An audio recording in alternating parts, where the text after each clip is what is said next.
Alright y'all, I'm back with another classic from the 80s. As you see, we got a 1981 Corvette.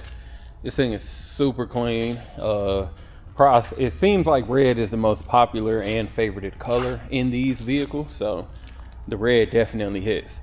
If you guys been watching, you guys see I've been trying to switch it up, do videos in different places. This is actually our main showroom where we keep all the cars that have already been gone through and they might be getting ready to get shipped out. So decided to go ahead and shoot in here. Starting off, of course, we got the Cooper Cobras on there, the new tires, all four corners. Paint, I'm gonna probably give it about an 8. It's in pretty good condition. There's just some little chips here and there, which are, to me personally, they're normal. It's not a show car, so you know, it's not a car that needs paint. Doors look properly aligned.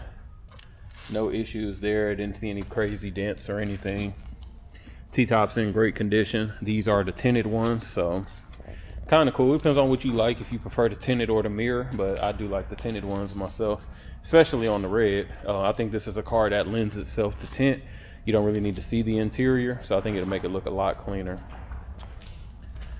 Rear fenders look solid. No waves or anything that need to be pointed out there. Rear hatchback style glass is nice and smooth. No cracks, no rock chips. All the trim is intact as well. And then as we look at the rear fender and the bumper, everything looks solid. No cracks. You guys know this is all plastic, so we have no stress points or anything. Emblems intact. Looks pretty clean. Coming around the fender again, like I said, appears to be pretty solid.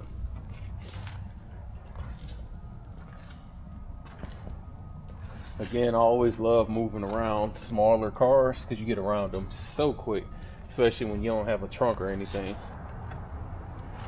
Front fender looks good. Again, no cracks, no stress points to point out. Windshield's in excellent condition.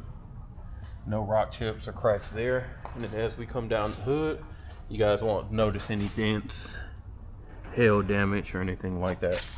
Flip up lights, iconic. They do work. And this is the other point on the paint that I'll point out. We got a chip right here.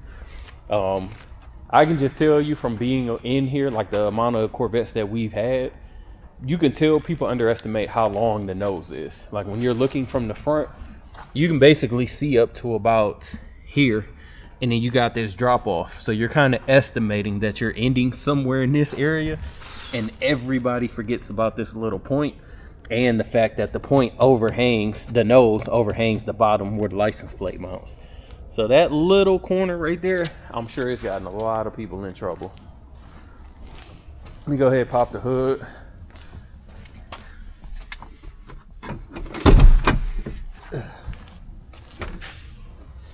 There we go. Nice and clean under here, nothing crazy. Chrome breather, power brakes, power steering, AC. It's a 350, it's the L81.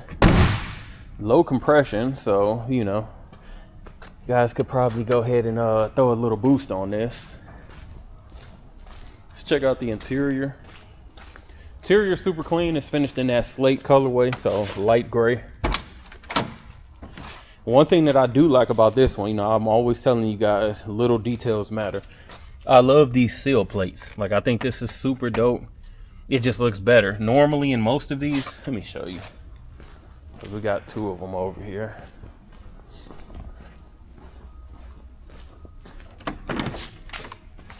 So you see how that one is literally just this little piece of chrome, and then it's the carpet. And that one is the same. Again, they're little things that, you know, I don't know, maybe they cost $100, $200. It ain't nothing that's life-changing. But to me, it's super clean, because you got the Corvette seal plate, and it helps keep the carpet clean. This is another high touch point in the car, shoes and everything touching, so it helps keep the car a little bit cleaner. Seats in good condition, no rips, no tears, nothing like that. You can see this car has been well maintained. The jambs, the doors, all look solid. No surface rust. Let me get in. You kind of check out that the rear hatch area. Nothing special, just something for you to throw a bag in your T-tops back there. Door panels look solid, and driver's seat is in just as good condition as well. No rips or anything. Let me go ahead and get in here. Dash is in solid condition. Let me move this paperwork. no cracks, no warps or anything. You can see that the interior lights do work as well. Mileage reads 85,874. The other thing I like that it's got the little plaque here too, little L81. Again, you know, 200 horsepower ain't a lot.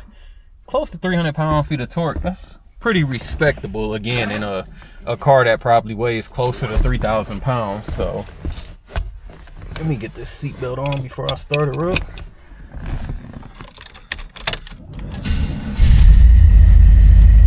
Got the heat on already because I was messing with it, so I'm gonna just leave that on, see how it kicks in. As far as interior, the other thing I'll point out, the windows work with no issue. The passenger switch, it's like been pushed down, so again, it works with no problem at all. There's no problem with the switch, but as you can see, it's not sitting flush with the console. So, you know, little things happen. It is what it is. You guys can hear she sounds great, has a little growl to her. No horn, aftermarket steering wheel, that's why. Yeah, no horn. This plastic is a little bit loose. Once we're done, I'll see if we can tighten this up, but I'm assuming not. But we'll double check, but I don't think that's gonna be fixed. Like I said, it's just a piece of plastic that's in there. Left turn, right turn. Flip them lights up. Wipers work. And there's the lights. For you guys that don't know, they are vacuum operated, so they don't flip up and down with the car off, because there has to be some vacuum created by the motor. So that's why it takes a little split second. But they are up. What else we got here? I got oil pressure, I got voltage. Gas says full. We don't know if that's accurate. We'll wait and see if the temp comes up at all. I see the TAC responding. Let's check this radio.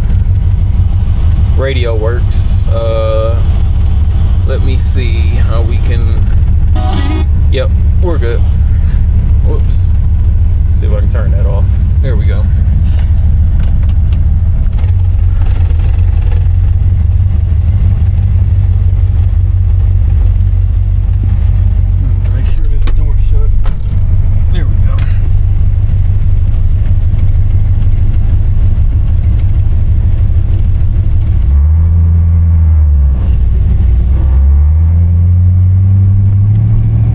Windows all the way up so you can kind of hear the drone from the exhaust a little bit more. No real issue though. I mean, you know, it's meant to sound muscular. Speedometer and TAC is coming up. Brakes feel good. Hands off the wheel. She's tracking straight and not pulling while I'm on the brakes this whole time.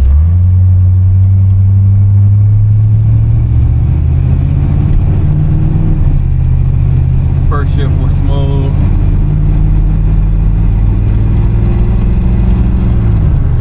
Second one too. Doing about 45. Again, no shakes or anything. You guys can kind of tell by the hood. It's a relatively smooth road. Not super smooth, but relatively decent. See how those T-tops look tinted.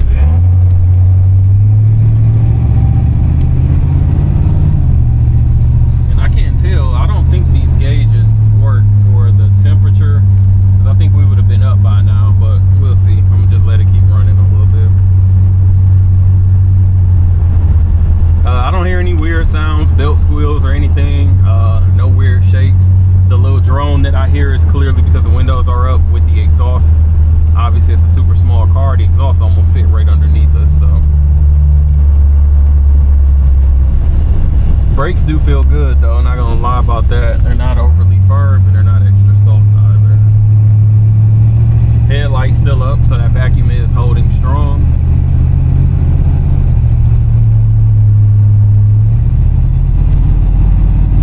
Oil pressure is working because I can see that moving. It looks like the temp is moving, it's just moving extra slow, which I mean that's a good thing, but like I said, I can't really tell because it seemed like it started underneath the 100 and it's moving up. Like I said, it's moving. I can't tell. We'll just give it some time and see. Gas, you know, that's always iffy. Ain't no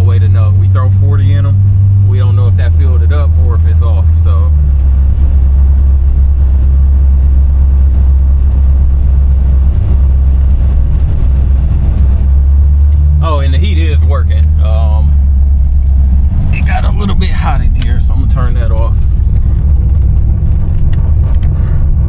And the temperature gauge is working. I don't know if you guys can see, but it's coming up. So, all right. So only one I know the clock isn't working, and I don't know about the fuel. You know, that's always iffy anyway. So give me a second. I'm gonna get her on the rack, and we'll check out underneath. All right, you got the Vette up on the rack. Again, rear bumper looks solid. There's no cracks back there, no paint bubbling or anything. So we're pretty solid here. Underneath looks good. It's still got the original factory coating, so pretty solid. I think these are Flowmaster exhaust. No spare tire, which you wouldn't done anything with anyway since it's 40 years old. Looks pretty solid back here. Thought these were discs, I guess. Yeah, I am. Disc brakes in the back, disc brakes all the way around. Anyway, let's go down the passenger side. Frame is nice and straight, no issues there. Floors look beautiful, no rust. Really don't even have any surface rust under here. I guess you got a little bit here, but that's just because it's no coating. But driver side looks solid as well. Like that they put some heat shield around some of the wires over here when they redid the exhaust. And some loom over the over those hoses. Again, disc brakes up in the front. They've been replaced, I can tell, because it's bare metal and no surface rust. No signs of leaks or anything. Trans pan and oil pan was dry. Looks clean. Don't know what that was, but all right. Front splitter, these always end up getting something like cracked or something because they scrape on the ground. You can see it's zip tied up. Again, that's underneath the car. It's normal on these because of how low they are to the car. Front bumper looks good. That's that paint chip that I was telling you guys about on the nose. But no cracks or anything, no replacement needed. Wheels are new, no issues there. Moving under the car. Yeah, a little bit of scuff mark here. Let me just see. Yeah, a little bit of scuff at the bottom. Again, things kick up. But the frame and the cladding look beautiful. I ain't gonna lie, this probably our, we had a red and black one a couple months ago. That was probably the cleanest one we had, but this is probably the second cleanest, honestly. It's definitely solid all the way around. There really wasn't anything to nitpick, except for those little two interior pieces I showed, and of course that little paint chip on the front. All right, now if you guys are interested in this 81 Corvette, give us a